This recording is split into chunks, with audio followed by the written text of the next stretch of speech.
like bug on this app to say that, oh, it doesn't, I don't care because the shooter was a Republican.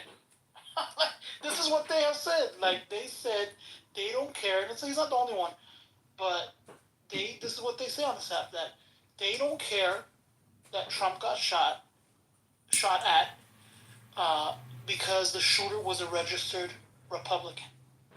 Really? Like, you can't make this shit up. These people are crazy. Calling MAGA a threat. Yeah.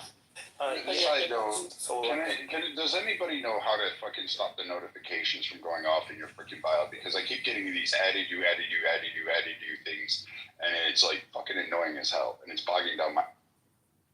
Tech support is here. I'm putting on my Best Buy hat. Go into your notifications. You can turn it off under your Apple iPhone settings, or you can turn it off and temporarily under your profile. Hit settings, and then it says pause notifications. There you go. That would be $24.99, please, sir. No, the ones that are annoying are the new ones with the update where it says politics room open, join, or meet people room. Yeah. So, Brad, I have a question. I agree with you, but now that we have this two-tier system that's been, essentially created by the left, right? Because even today, when we're seeing it even towards celebrities, I don't want to bring up Diddy because then, we go into a whole different thing. But one of the corroborators, one of the accusers of Diddy, who was a client of this woman who she's a big, Gloria Allred, whatever. She came out. It turned out TMZ actually reported today that the woman who has accused Diddy did that whole, press conference, blah, blah, blah. She actually corroborated with her ex-husband to pay him $7 million if he vouched for her and said that everything she said was true. So that's been discredited. The reason I bring that up is because you can't deny that the federal government has such a long arm these days. It is so powerful in so many different areas that if they don't like you, or if for whatever reason you are a thorn in their side or whatever, that they can come after you. And that is such a dangerous notion in a free society and an electoral democracy that I can't stress enough that reducing the power of the federal government and cutting down the size and getting rid of the administrative state, which is what all these stooges are. That's all these stooges are. Irrespective of whatever Diddy did, and it's a crime, and yes, and he should do time and so forth, but this pile-on, just forget about the fact that he is who he is. The fact that they can just go in and send Homeland Security to people's homes, I don't care if he's a billionaire or millionaire, he's a civilian. I mean, they did this to a civilian. I don't. What is there to say they can't do it to anyone else? That the guy, Mike Lindell, what'd they do to him? They basically ruined his life. Michael Flynn, what'd they do to him? They ruined his life. This is what I'm talking about. This type of lawfare that they have created. I don't know how we're going to undo this. And this is what worries me from that perspective, because then the federal government is so powerful that none of us are safe. I mean, you can have a client who's accused of, let's say some kind of white collar crime, and in the middle of the night they go and take him and his family, and you're like, where am I? What country is this? Yeah, that would be fascist, but or authoritarian, or some type of totalitarian government. But I don't think that's the world we live in. And I'm sorry. Like, can I ask you a question?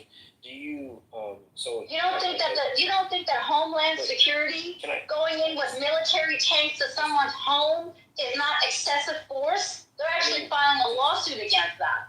Do you think there's going to be an evidentiary hearing with what they collected that day? It was insane what they did. May I ask you a question? Yes. Okay, so you have a fear, man. Do you have a fear of?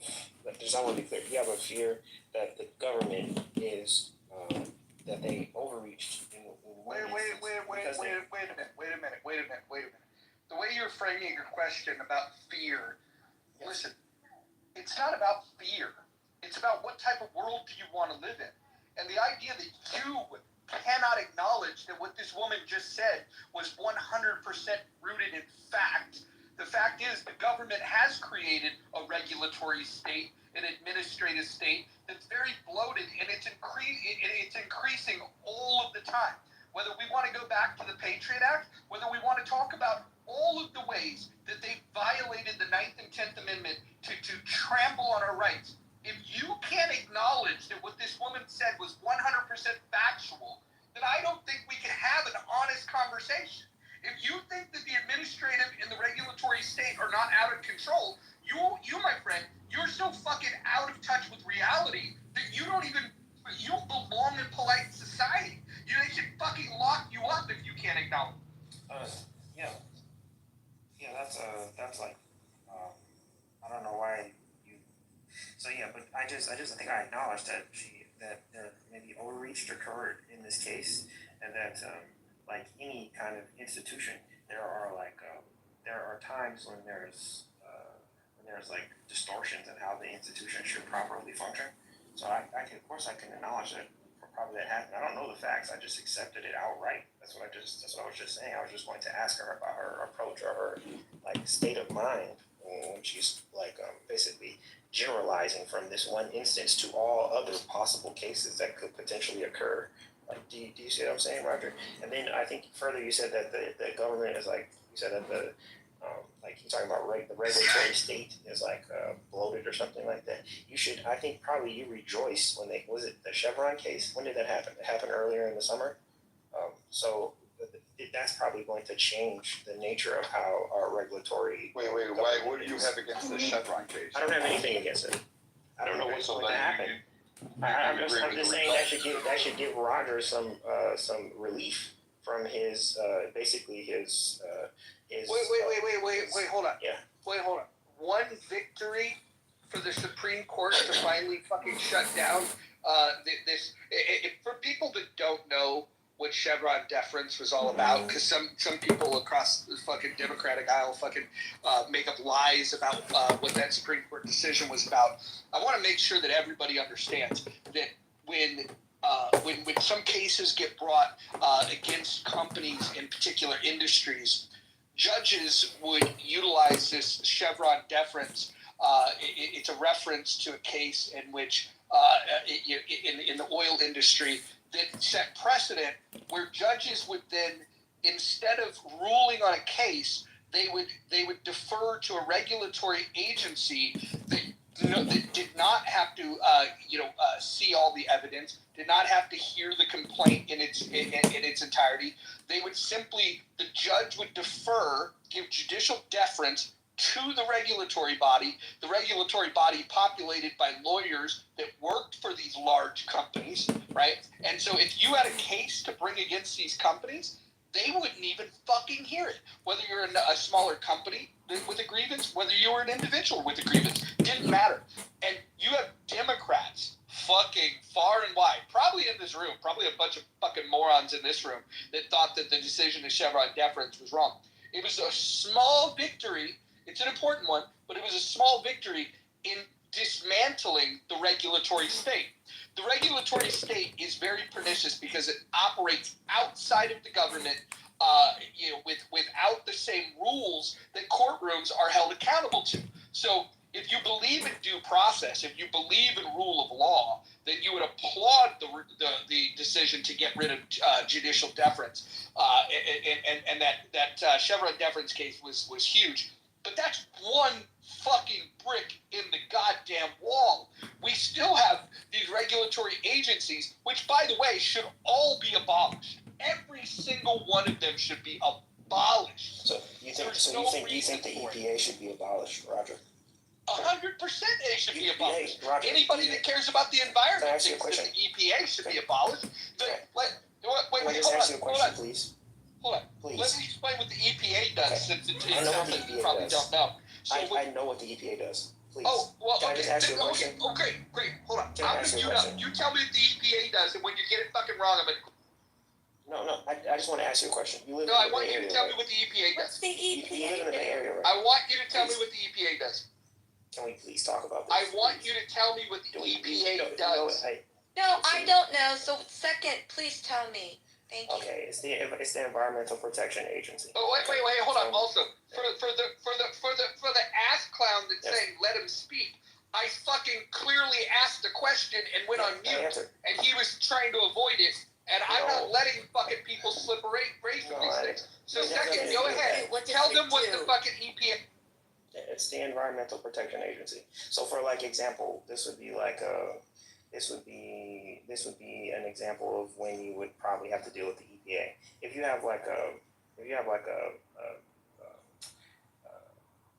if you produce a certain amount of chemical at like a chemical plant or something like that over a certain amount, then you potentially have to engage in certain like process hazard analyses and stuff like that. Or there's another example. You have like if you have a stack of flue gas, you have to test your flue gas, and there are certain like you have like EPA methods for testing the stack gas, which are been like developed over like 10 or 20 years or something like Okay, that. so There's second, emissions here's a protocols question for you. that limit what you hold can on. actually admit. Well, I have a question for you. Yeah. I have a question for you. Please, yes. Yeah. So, let's say you're a company, big company, and let's say EPA sets a standard, and you go over the standard. What happens? What happens if you go over that standard? There are probably like fines or something that's levied. Correct. Yeah. Correct. So again, I could have given you the short answer what the EPA does. So what the EPA does is they do not protect the environment. What they do is they establish these rules to be able to monetize pollution. So basically what they do is they set these standards to be able to collect money when pollution happens. They don't stop pollution from happening. They simply monetize pollution. So I think that's an interesting way to think about it. I usually, from my perspective, just like working close to the industry, I typically think of it as being like it's basically a disincentive to organize your production processes in a particular kind of way, which can be burdensome for any particular like corporation. So that's something that you could see as maybe like a loss of like possible Hey, like I got efficiency. a question for Yeah. Not Marcus. What? Not Marcus Sure. keeps saying little snide comments in the chat. Not Marcus, you're on the stage. Why don't you unmute yourself and say what you got to say? Say it with your full chest. Don't be a little bit. Can we finish, Roger? Well, hold on. I'm Okay. asking. I'm the fucking moderator, not Marcus. If you're not a little fucking coward ass bitch, unmute yourself and say what you got to say. Get it off your fucking chest, bitch. Oh, okay. You ain't got nothing to say? So all you want to do is chat? Fuck it. Then you're off the fucking stage. Second, go ahead. So yeah, I was just going to say that, Roger, I think it's been a while since I have it. You live in the Bay Area, right? Like around the Bay Area. I lived in the Bay Area. I'm no longer in the Bay Area. I lived there for 40 years. Yeah, sweet. Oh, sweet. So then you know the Richmond refinery and stuff. So you know like they've had a couple of different like pretty catastrophic like disasters there. Not catastrophic. They had like 2 or 3, and then they had small leaks or instances of basically releasing too much of some particular chemical. You can go to like the Chemical Safety Board. They have like, it's called CSB. They have all of the stuff like cataloged. It's pretty terrible. So I had to pick Richmond because I read about it a lot. And yeah, the people who live in Richmond, I think you know the people that live in Richmond are unfortunately they're exposed to like higher levels of environmental pollutants, depending on. Well, it almost sounds like you agree with me that basically the EPA does nothing. That if a big company is going to pollute and people get sick, there's no real recourse other than the EPA will charge them a fine. So you basically validated my claim that essentially the EPA exists to monetize pollution.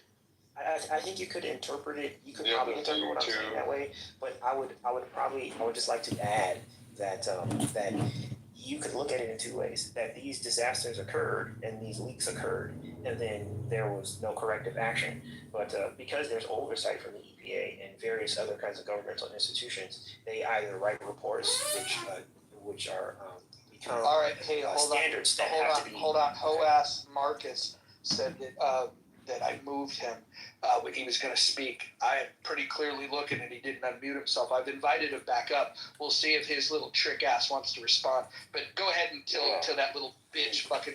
Yeah, So, okay, so I'm oh, very quickly. Those standards, you can look at it as those catastrophes occurred and then they find them, or you can look at it in the case of if those catastrophes occurred and then there was no government to respond and to look into and investigate what actually went wrong and demand from the company or corporation that they put in certain safety measures or they alter their process in such a way so that it could be made safe, then there would have been more disasters than the ones that did occur over like the last 15 years, right? So that's how you have to see it in that way. I understand the way you see it, It but doesn't there's have another to see way it to in look that at way. it. No, the way you're looking at it is trying to give a holistic approach to the EPA. We don't watch after.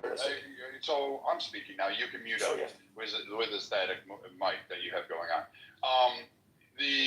The EPA has changed regulations, has moved regulations depending on administration. We saw this under Obama. We saw this under, hell, we even saw it under Trump because you Democrats were loud and proud about that shit, but you were quiet when Obama's administration did it. We watched the EPA shift stance. Hey, Roger, I'm ready for you. Under Obama. So we watched this happen all the fucking time under the EPA. The EPA doesn't hold this at standard. It's whichever administration's in power, and it does exactly what Roger said. It doesn't protect the environment. It collects money and tries to win some it's weaponized. So, and again, I'm going to hand it off to Roger and Marcus because I don't really need you to go down the EPA because I've had many debates on this, and you're not going to sell me or probably a lot of people on this bullshit. So, go ahead. And I'm ready when you got. Yeah, I want Hoas Marcus to speak. Brad, do you know about DuPont? Do you know about DuPont? Oh, Brad, go ahead a second. have you read about DuPont? I come from Lubbock now. Are you the HOAS? Great. Which Have you read HOAS about are you 3A? talking about? Yeah. So again, you're not gonna. I'm not trying to sell you. I'm not trying to sell you. So again, you're not telling me something. So again, I handed this off to whatever Marcus and Roger was having. So like you tell me about DuPont when I know that my life is going to end in one of probably the most painful fucking ways possible, riddled with cancer, and I'm going to pay for every moment of my parents' decision to buy a fucking starter home in the Love Canal area, knowing that my brother is still pulling tumors out of his fucking rear end, knowing that my mother and father died from cancer because of that fucking hellhole, and you're going to tell me how great the EPA was when it actually allowed those standards and under the state guidelines allowed that fucking dumping to actually occur. But you can and I can have that debate another time. I'm going to hand this off to Roger because no offense, I'll get really angry at this shit and I'll come down on you. Okay, man. Well, let's take a little break and let's hear from not Marcus, who has all kinds of things to say in the chat. But when you ask him to speak on the stage, the cat's got his pussy on the tongue. If you didn't calm your ass down, that's all. OS bitch, please respond. Did you hear me this time, or you can't hear? That's you, Marcus. Go ahead. Can you not hear me or what? We can You hear gotta you take loud the and back out. clear. Loud and clear. Do you not hear me or what? We can Loud hear and you clear. loud. Again, I'm gonna say it one more time. All I said was, pop a blood vessel if you don't calm your ass down. Simple. Why did you let me worry about my blood pressure levels? I have plenty of ways of relieving stress, and I don't need your medical I don't want advice. you crying on the stage right quick, so I'm just worried about your health, buddy. You sound really large. Listen. You sound really large. That's all. Hold on, listen. If I die in a clubhouse room, it'll be content for the next room. So let it. Yeah, you sound really large, so I'm just worried about you. Yeah, I am really large. You could ask the ladies that know me. Oh, And his head is relatively large, but he's not a fat man, so shut up. now that we've made this nice little circle jerk, I wanted to go back to what Miss was saying. She was talking about overreach. It's not just the agencies overreaching into political figures. It's also overreach of agencies into for everyday American citizens. So I posted a link in the chat, but I might be able to elaborate a little bit more. but there is a gentleman, his name is Siaka. On the stage He right quick. resides and he is I'm the just worried about your lieutenant health, buddy. chairperson for Los Angeles County Republican Party. He was arrested 3 years later. If I die in a clubhouse, 3 years later, it'll be content for the next term. So after January Yeah, you 6th, sound really because he was large, there, so I'm and just what worried they about did was, and maybe Brad can I am expand really a little large. You bit can more, ask the is ladies that know they me. changed the circumference of area from, they said, if you were within said area, what the mileage was going to be, they were going to be fine. But since January 6th, they've actually extended it out, and then they said they were going to prosecute. He was actually jailed, and I don't know the details of the mileage change. Brad might be able to elaborate on that, but yes, we should be worried about overreach, even in our personal lives as citizens. Yeah, we should be worried about it because those actions that she's talking about, those actions led to multiple different outcomes. Number one, after 2021, January 6th, when we went into the midterms, everyone was terrified to go out and vote, to go out and go to rallies because they were afraid of being arrested, like the grandmas that were arrested from January 6th. This was a form of suppressing political speech. It was also a form of voter suppression, which I know you Democrats love to talk about. And I know I wasn't going to any other shit. And I'm a big supporter, but I wasn't going out. I wasn't going and making my voice heard. I got kids, and I probably could have been more brave. And that's what just one of the things that came about because of this, and it worked. It worked. You fascist Democrats, as you have been for the last 10 years, I don't know if you were before that, but for the last 10 years, you become fascist. You use techniques like fascists. Can you describe fascism? And like, there's usually about a couple of points. Can you let him finish? Apologies. Thank you. And I don't mind, right? Going after your political opponents to achieve a certain political end. Fascist, using the power of your office and the power of the federal government, in this case the executive branch, to go after people that you either don't like or don't want to hear speak because it challenges your current regime. Fascist, standing in front of a red screen while you have U.S. troops behind you and telling the entire world that the biggest problem and the most dangerous thing in America is MAGA Republicans. Fascist. Taking and going against the Supreme Court when they vote that you need to go ahead and shut down the moratorium on rents after COVID, and you just disregard it and tell them to fuck off. Fascist. When you go in and you try and make people lose their jobs, be mandated to take a vaccine no matter what age they are, no matter what the medical science says, no matter what the actual reality is, and you go in and try and force them to take vaccine, or they lose their job and they lose their family and the ability to feed them. Fascist. Joe Biden is a much larger fascist than anything Donald Trump did. You can look at the definition of fascist. That's not it, sir. I'm sorry. Brad, can you get I think I clarity made my on point. Siaka, please? Yeah, so the investigation, quote, the January 6th started with like a little red line. It was kind of blotchy. And basically anybody that was caught in this red line, usually around the Capitol grounds, was basically prosecuted or locked up. Some of them are still in jail without even in isolation and still suffering through all this. A lot of their appeals are going through. There's lawyers that are still constantly fighting it. There's, in fact, a large support network for J6. But the government, the U.S. government, not once, but twice now, has extended that red line to exclude outside the Capitol grounds and has targeted other people under the January 6th protocol, Siaka being one of them. He was a loud voice. He was there at the Trump rally, but he did not go into the Capitol grounds. He wasn't somebody there. They arrested him in front of his family at his airport 3 years later.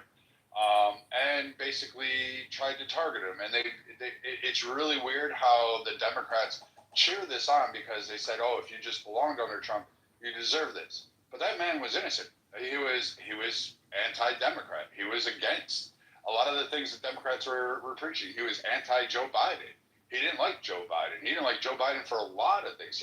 Wasn't always a Republican. He actually voted for Obama. He just did not like Joe Biden.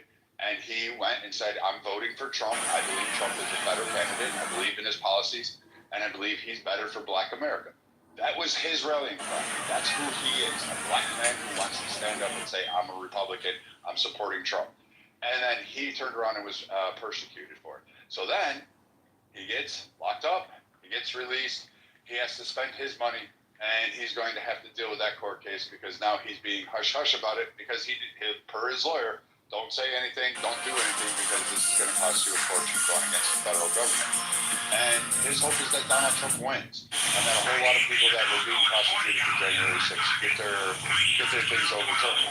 I don't think those that entered the Capitol building necessarily deserve a reprieve. I don't think a lot of them deserve to have the sentences that have been levied against them, especially after we watched the Summer of Love and American citizens being held hostage in, fucking autonomous zones of love that were being called it.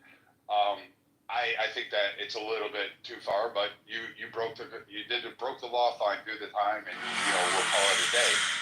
But at the end of this, now you're extending it out to just target individuals. Now it becomes a weaponization, and we're aware Joe Biden did this. We're aware the FBI has done this. We're aware the FBI has actually got a political desk, and they are targeting absolutely everybody, which is amazing to me because Ray is actually a Republican, but I don't necessarily think he's the right Republican. I don't think his political ideology is not there because he's quietly going along with the Biden administration. And I mean, it's just, it is lawfare at its finest. You're attacking average citizens. You thought Patriot Act was bad? This is in line with that. We should not allow the government to do this to citizens and take away their due process and their constitutional rights.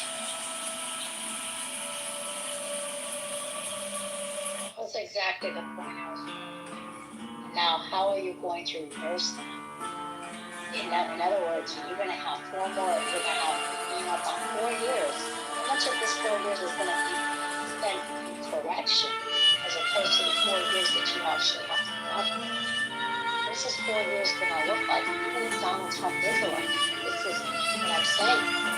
I want to be optimistic. I want to say we can reverse this and clean up this mess with the crazy stuff. Wait, hold on, guys. Miss, hold on. This is no mystery, right? We know what 4 years of Trump was like. And I don't think it was perfect. I think that it was chock full of problems. Real things. I think that he gets a lot of real things. He also got a lot of things right. And I think we should acknowledge that. I think when we look at the Abraham Accords, I think his foreign policy, he did some really good things. We didn't have the kind of global turmoil that we're having, that we're having under the Biden-Harris administration. So when we go in to vote, and some Americans have already voted, the estimates are that 3 million Americans have already cast their vote, which is kind of crazy thing. But when the rest of us go to make this vote, this isn't like, we're not like playing a guessing game of, I wonder what it would be like. We know that Trump's presidency is less than ideal, and Biden's presidency is a complete fucking disaster, and Kamala Harris is essentially offering you Biden's second term. And so you have to ask yourself, this is the real question. Forget about all the bullshit. The real question is this country better under Trump or better under Biden-Harris? And when you answer that question honestly, forget about what you're going to say, forget about how you're going to project it to others, but that voice that speaks in your own head of answering that question, were you better off when Trump was in office or better off when Biden-Harris were in office? That should be the thing that dictates whether or not you should vote for one or the other. And if you think that they were both legitimate shits and you don't live in a swing state, then by all means cast your protest vote. I think that's meaningful as well. But if you live in a swing state, you're going to be deciding this election. If you're in one of the 7 states that's really going to have a voice this time around, you have to ask yourself that one question: which had the country in better shape? And if you guys can wrestle with your own conscience to come to the answer that under Biden-Harris it was better off, but under Trump, then I have no idea what metrics you're using. But you know, more power to you. Go ahead. Can I just answer that real quick? Of course I think that Trump is better. Of course I think, but it was also a different time. I was just saying It's important to me that someone's in my time zone because I want to communicate with them easily. On Upwork, you can search by time zone, budget, skill set, so it really narrows it down. When I was looking to start my blog, I found a WordPress expert in my budget, in my time zone, and I hired him So that on day. the state level, we have to clean up our communities and our states because they've infiltrated in the Department of Education, sanitation, they're everywhere. And so they make our lives miserable. The Abraham Accord is fantastic, but that's a federal level, that's an international issue. I agree with you. And also when the administration is Democrat, the enemy is domestic.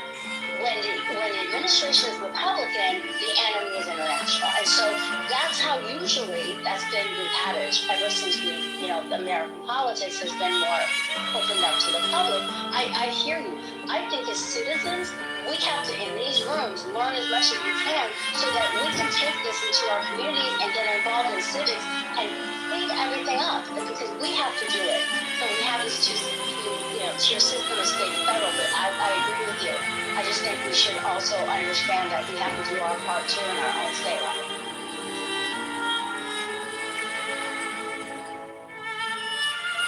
I agree with you, but I think they're like everyone on Clubhouse that's dominant is on more than one side or the other. You can tell that they're all some sort of special person. When you talk about politics, and it's that whole shit thing.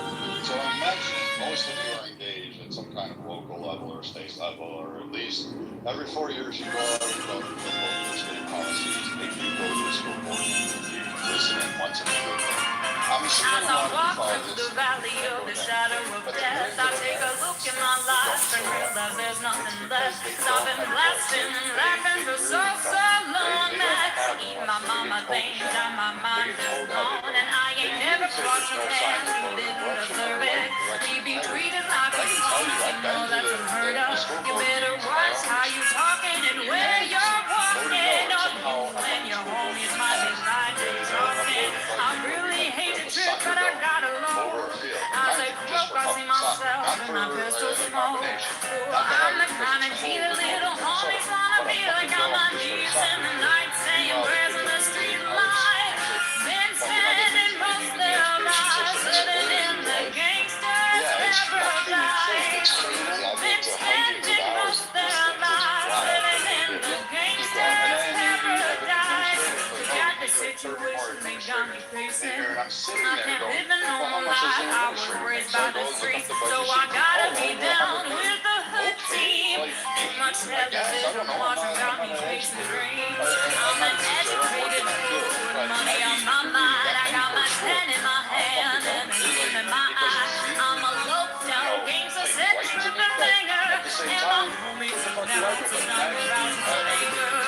Death ain't nothing but a heartbeat away. I'm living life to a die. What can I say? I'm 23 now, but will I live to see 24? The way things are going, I don't know. Been spending most their lives living in the gangster's paradise. Been spending most their lives living in the gangster's paradise.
so happy with that.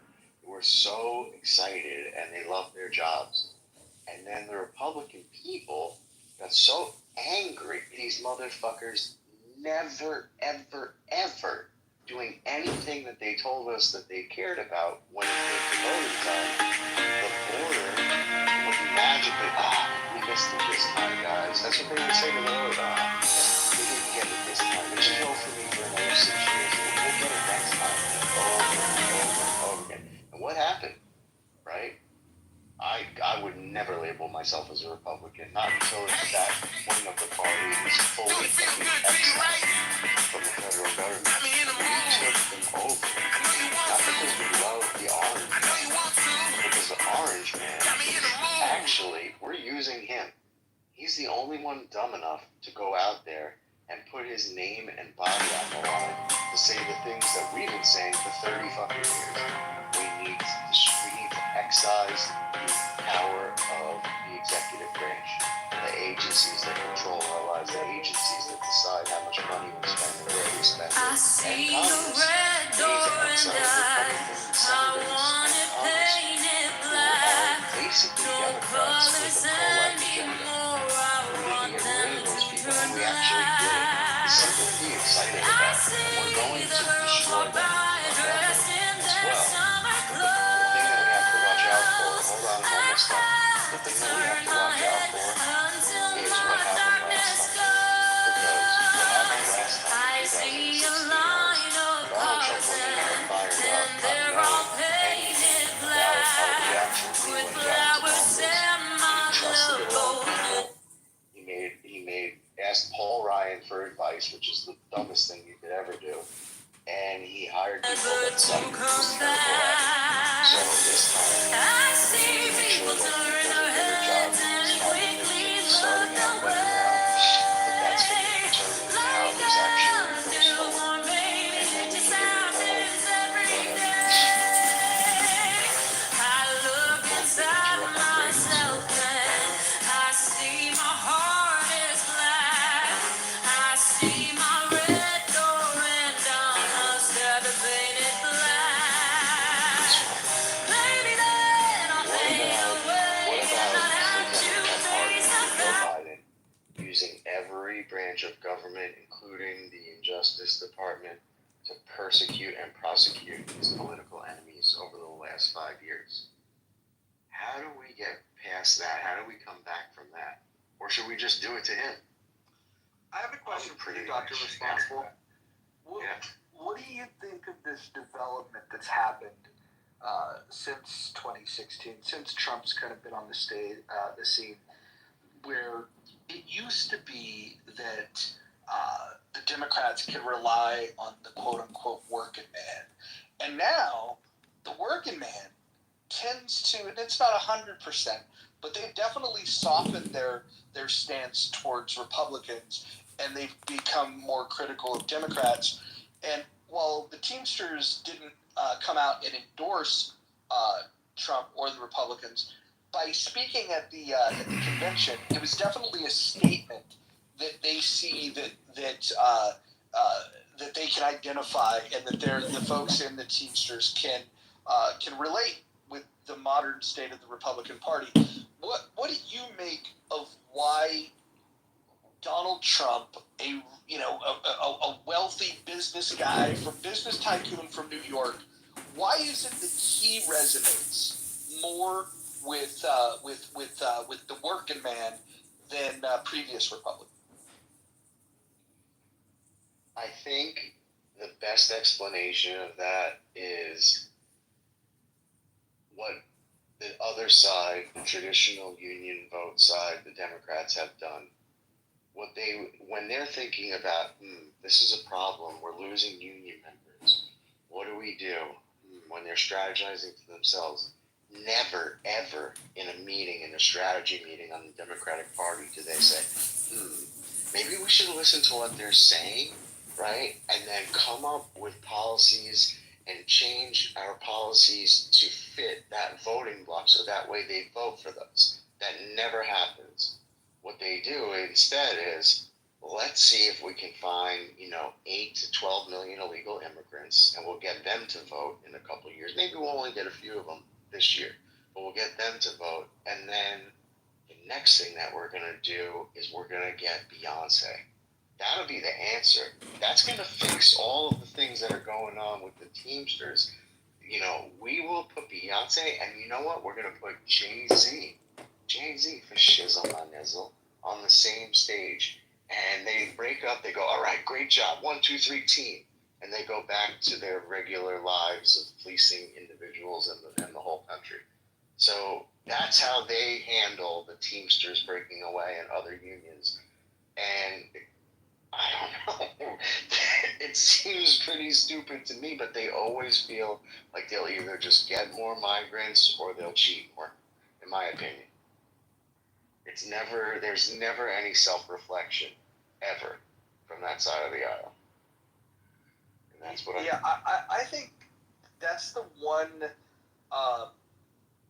it's the one area that's fascinated me the most and doesn't get enough focus is the idea that we're seeing these parties change. We're seeing before our own eyes, we're seeing, the way that the Republicans were viewed, let's say on free speech. There was once upon a time when the Republicans were viewed as the Puritans that wanted to tell you what you could say, what you couldn't say. Now they wanted to put labels on music. You remember? They wouldn't. They wanted all those labels on the kids' music, and they didn't want to let. Well, actually, Skipper Gore was the one leading on that one. But I'm talking about just in general. We used to have a really stuffy, Christian conservative movement that wanted to kind of control what people could watch on TV, what they could listen to. There was definitely some of that went around, a lot in Republican circles, and now it's almost as if the Puritans. The ones that want to tell you what, and by Puritans I don't mean they're actually Puritans, but this audacity that I know best and I know what's best for you and I'm going to tell you what to do. It's as if the Democrats have now decided that they're going to tell you what you can say, what you can't say. You even had Gavin Newsom recently. He wants to be able to, pass new laws to be able to censor what gets posted on social media. I think it's a very interesting switch that we're seeing where working class people are starting to identify more with Republicans than they ever have. And Democrats are starting to be the ones that want to control speech and that sort of thing. And I think that we should pay close attention, not to the things that get the headlines, but the things that are underneath it. Like what is really changing here? Because there's some dangerous elements in both parties, and if we're not careful, if we don't pay attention to what's really pulling the wagons in each direction, we might get something that we weren't bargaining for. And again, you guys know my biases. My biases I wear on my sleeve. So I'm just saying that there is something changing in both parties, and I think some of it is going in unexpected directions, and I don't know where it's going to.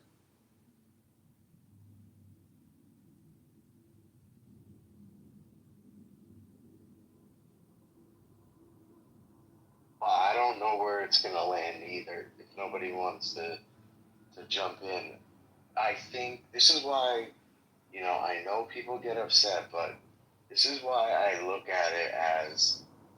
I have to look at it as, they're just going to cheat more, or it's not a fair fight, because there's no logical way to look at the strategy of the left and say this is just a strategy and somehow the elections are so close every time, even when a Republican wins or a Democrat wins. The only thing that I might say is true and is a legal way for them to actually take this strategy and get votes with it is their grip around the education system, K through 12, and then college level. That's the only thing that explains the way they can completely abandon their original voters, their original electorate, like the Teamsters, and still compete in elections and have races be close even when they lose. There's that, their grip on education, K through 12 in particular. And then there's also their grip on the media. But at this point, that's just played out. You know, we all know that it's going to be 80-90% negative coverage for the Republican and 20% positive coverage. The only thing I can think of is that grip on education, and it leads me to think, like, the only fight is there right now. The only fight for the future is in education. That's why when Project 2025 comes out, and I know that it's not associated with Trump, but I would love to do that. I would love for the education system within the federal government be shut down, reworked, and then possibly reopened with a much different game plan. But that's really the only way I can see this. I wish somebody else would give their opinion, because I don't really know how this switch happened, besides the fact that Trump came in as more populist. But this happened before Trump. This all happened during the Tea Party. This all started during the Tea Party. So when people think that, oh, if we just get rid of Trump and shoot him in the head or the ear, this will all go away, that's the most delusional shit I've ever heard. It has nothing to do with him. He's just a person who's, like I said, I love him, but he's dumb enough to go out there and put his life at risk.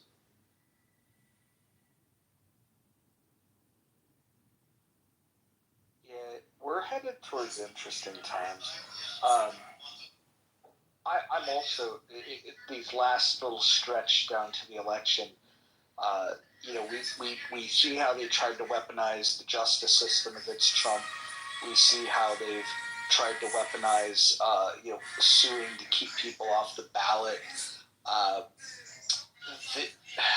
I'm not going to say it's a conspiracy, but somebody's been taking shots at the president, trying to literally kill him before the election. There's all these efforts to keep Trump away from the White House. My question is this. Is there a path to victory for Democrats outside of cheating?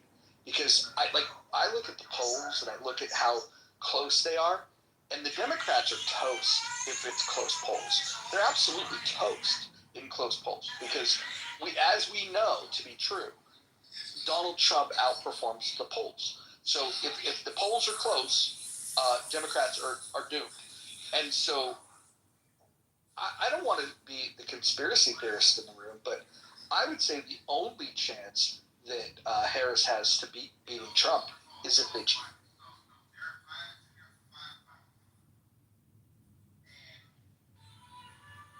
It has to be. Like you said, if he's even, that's a win.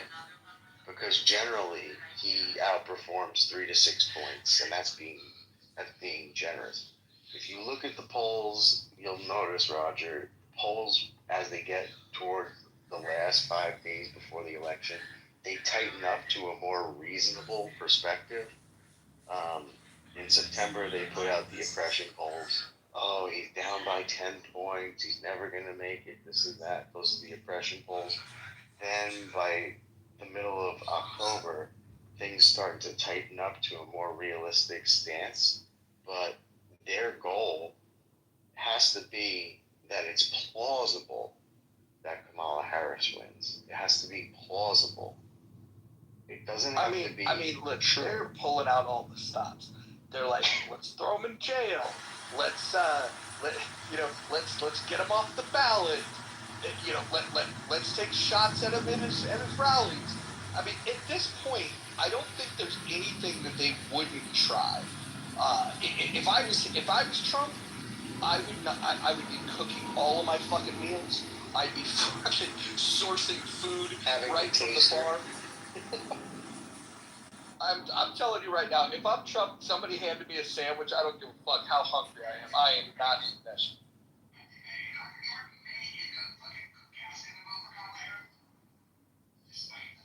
Well, isn't that why he eats McDonald's so much? Is because he just doesn't really trust a lot of the foods that are given to him out the road, and they never know which McDonald's he's going to go to. So he just generally likes that stuff. So he'll go to a fast food place just because he knows that no one can tamper with it.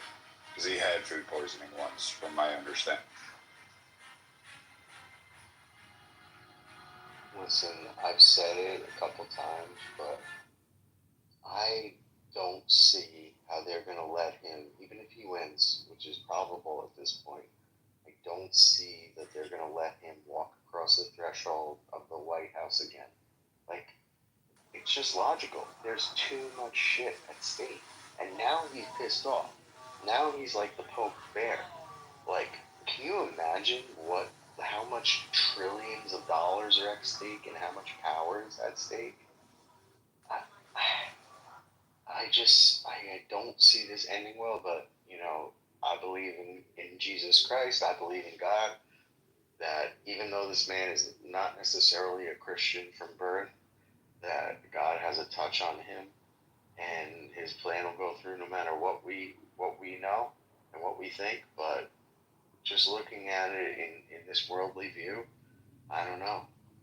It seems like they're going to be willing to do anything, and we all know what the result of that is.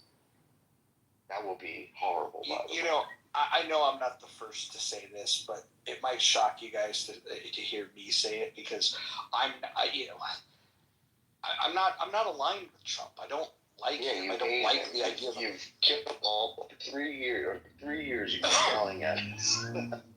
Yeah, no, I don't like him. I don't want him to be president. But this part's going to sound weird, but at this point, there's no way that I could wake up the day after the election to a headline that says Kamala Harris wins and not believe in my heart and soul that the election was stolen. And look, I know that sounds crazy, because like people are going to say, "Oh, you're going to be an election denier." I talk to people, man, and I talk to people across a very, very wide spectrum, because I'm not a Democrat. I'm not a Republican. I talk to everybody, and I'm telling you, like the most diehard Democrats I knew, some of them are staying fucking home. Others have crossed the aisle. I know people that have never in their life voted for a Republican before. Never in their life voted for a Republican, and they're planning on doing it this time around. Do you know how before I mentioned that this ability to look at oneself on the left, it just doesn't exist. Like this self-analyzing thing that a lot of us do, especially when we lose. But a lot of us have to look at ourselves and then say, "Holy shit, I fucked up. I got to do something else." They don't have that for whatever reason. And if they were to go ahead and rig this election, I'm not the guy out there who's like, "Oh, there'll be riots in the street," but I honestly pray that this is just a fair election. If they win, they win. Maybe there's a chance of that, or maybe if like a whole bunch of people on the polls, or Trump does something terrible between now and then, and it's believable. But I really pray to God like that nothing happens, because there's so many people left and right who would not believe it if it was held today, and you woke up and Kamala won. That hurts our country. I would rather see us lose by 10 points to the progressive left than have another one of these 1 to 2 point elections. They're destroying our country. And I like to win in politics, but I also like to be able to speak and love my neighbors around me. And these 1 point elections are stopping that from happening. They're stopping it from happening because nobody knows who's the actual boss, who actually won. Now we have a couple years where that person's in charge, and then we go back and we can come together again. We can never come together until there's an actual blowout victory. So let me ask this: do you think that Trump, when he wins and he builds this administration out, he's going to have I would imagine, these are predictions I would make. I would imagine like education secretary would be somebody like Corey DeAngelis, who appeals pretty heavily to libertarians. I've heard a lot of talk about conversations that have gone back and forth about that particular appointment. But it's possible that Tulsi Gabbard, it's possible that that RFK Jr. find their ways into the cabinet. And so my question is, what do we do when we wake up and Trump truly picks bipartisan picks for his cabinet? I mean, you know that Democrats would never have the stones to do something like that. But I think this time around, Trump may end up doing something that we haven't seen in a very long time. Since Bill Clinton worked with Republicans, we really haven't seen people reaching across the aisle and figuring out ways to get things done. I actually think it sounds crazy because some people like to think of Trump as divisive, but if he puts these Democrats in his cabinet, I guess what the Democratic Party would do is just denounce everybody and forget that that some of these people hold a lot of the the same positions that they hold because people get so partisan. But I have to imagine that Trump's cabinet this time around will be the best cabinet we've seen in a very, very long time. Well, they'll actually do what they already done. Like, you already have Hillary Clinton saying that we should go after people who basically are Republicans or those who don't align under the Democratic banner as misinformation spreaders or these things. And she wants arrests made. She still has sway over the party. You have a host of them. Like Tulsi Gabbard was... I know a lot of people on the right like her. She's outspoken against the DNC, and I get your point on it. But the rest of her platform is not something I align with. I don't want her, as a vice president. I don't want her as a presidential candidate. I don't like her policies. I don't think they're right. I disagree. I like her foreign policy, absolutely. I think she's got a good stance and a good condition and a good understanding of foreign wars, and that she would be probably more reticent to jump us back in. I also think Trump is not a war hawk. I've seen this, and I'm going back on it, where, he unleashed the military to go after ISIS. He destroyed them. Great, fine. He didn't really destroy them, but he hurt them badly enough that they are just more of a whimper these days. But Trump's gut reaction is not to involve U.S. troops en masse, which I think would have occurred under Bush. It occurred under Obama. Send more troops to the air, send more troops. Trump's initial reaction is, all right, fine, you want to act up? I'm going to kill your generals. I'm going to kill your politicians. I'm going to target your leadership. I'm going to put a Hellfire missile through the car, and I'm going to make sure you're no more, and I'm going to put it through your house. That's Trump's decisions, and it was effective. It scared him. So I think we just need to...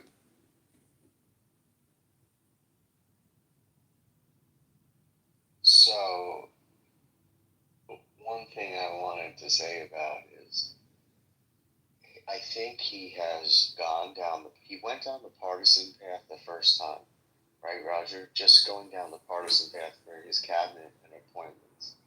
And because of that, he appointed Christopher Wray, a Republican, right? One of the worst FBI chief, worse than Comey, in my opinion. He brought in his friends, Rex Tillerson. He brought in the war hawk. What's his face? Michael Bolton. He brought in all these. Maybe it's John Bolton. Excuse me. He brought in all these quote unquote Republicans.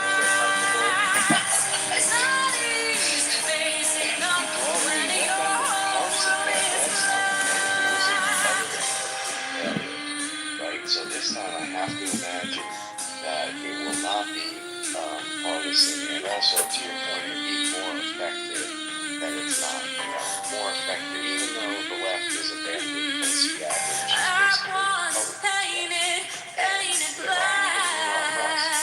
he's gone. Because of that, the American people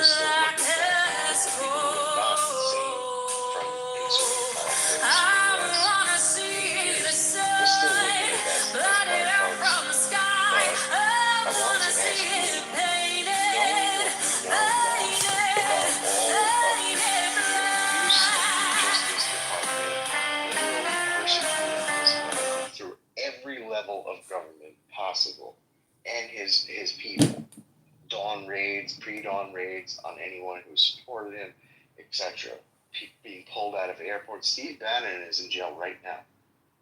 Just as a side point, Roger, do you see why me and some other people, even though I know you hate Trump, but do you see why we were pushing for this imperfect, quote-unquote, Republican over any other Republican for the last 3 years? Do you see why we were pushing for him and not somebody else? So here's the because of thing, what you right? see?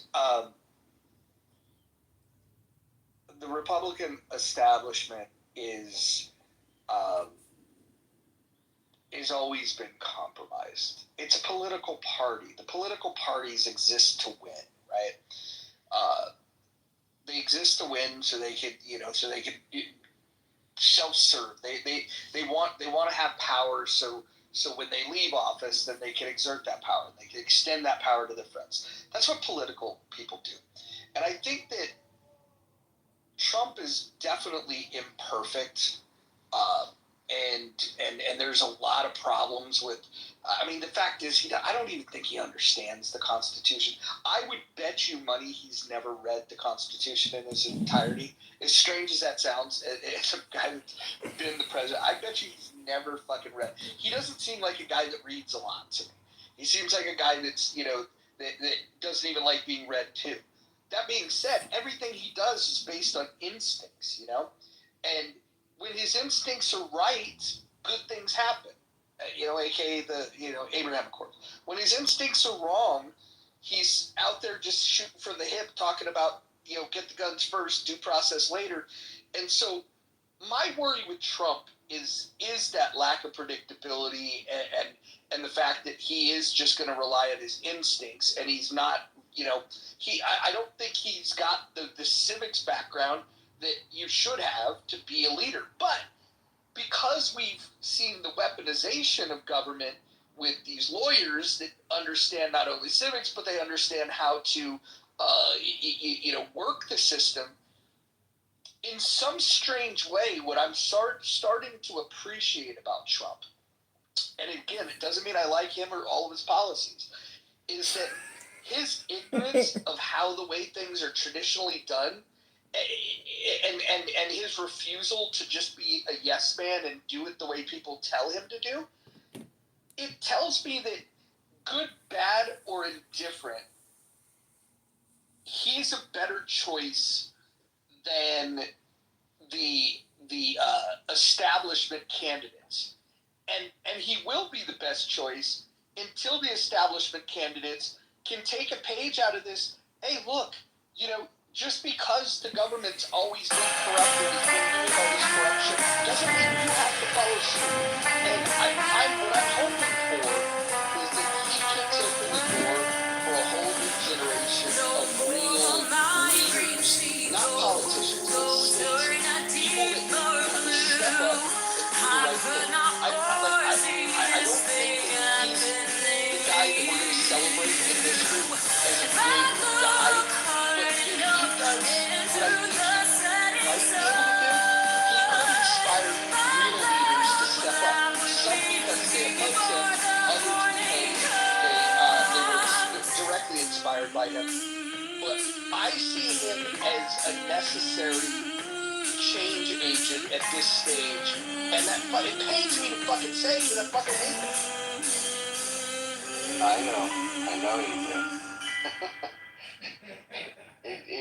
Listen, I'm not crazy. I'm exhausted from defending this man, or not defending him, but defending. Hey everyone, thanks so much for watching my video. If you liked it, don't forget to subscribe and turn on notifications so that you always know when my newest videos are up. And if you really liked it and want to help me make more, you can support me on Patreon. Just click on the link below, and once you're signed up, you'll get awesome rewards like free MP3s, discounts on merch, access to behind the scenes footage, and lots of other cool stuff. Thanks again for watching, and keep an eye out for the next one. All along, and a lot of people haven't done. I really appreciate the fact that you're willing to say that, because people have a problem with saying that they either were wrong or have a different perspective. I say it all the time. I used to be in neocon. I used to be George Bush's lapdog, and I was shouting from the rooftops. And it was painful to realize that I was so stupid and so wrong, and I didn't understand I'm the gonna game. fight 'em But when all. I finally did understand the game, it A seven-nation army couldn't such hold clarity. me back. And I'm not saying you're stupid. They're You had a gonna big rip enough fall it because off. you're a libertarian. It's different. You know, but I Taking voted their and went time around right for these parties behind for my 20 back. years before I understood what the game was. And I defended them against other people who were actually right. Can I mention a question? First of all, let me say hello, everybody. What's up? So, what happens if he doesn't, and I don't believe he will, get both houses? Then he gets no legislation done. Are we going to hear from MAGA in 4 years? It was Congress's fault. It's the Senate's fault. I mean, just because he's the president doesn't mean his agenda gets pushed through. Well, listen, it is our job to not put him in the same position he was in 2018, right? Or even 2016. He had the Congress and he had the Senate, but he really didn't. He had Paul Ryan and a whole bunch of people working to make sure that what he wanted to do didn't get through the same way that it would if that was a Democrat in that position. So if we lose the House, right, or if we lose the Senate, that's our fault, and we need to take accountability for it, for getting so hyped up about the presidency and leaving the local stuff, or leaving the Congress and the Senate to just up for grabs.